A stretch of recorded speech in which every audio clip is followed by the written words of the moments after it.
Our last approved agent in advanced epithelial ovarian cancer was the carboplatin gemcitabine doublet used in platinum-sensitive recurrence. That was in 2006, and that was based on progression-free survival.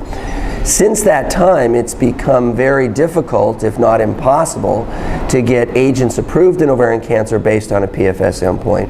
I think there's been an evolution of the regulatory requirements. I think the perception is that there are a lot of active agents in ovarian cancer, so why would we approve a new expensive agent based on a PFS endpoint? And I get it. So the challenge here is to see the value of PFS, I think. Maintaining long-term tumor control is of value to the patient, may not be of value to regulators, but patients need options. And remember, although these agents may be active and perhaps even in some settings equally efficacious, they are not the same when it comes to toxicity profiles. So whether it be alopecia, whether it be neuropathy, whether it be hand-foot syndrome, whether it be bone marrow suppression, whether it be GI perforation.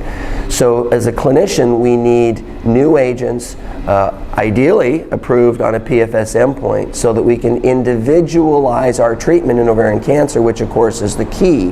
And individualization or personalized medicine is not just doing a molecular test and treating a patient accordingly. It is taking all of the aspects, including the molecular biomarkers for that patient, and coming up with the right treatment.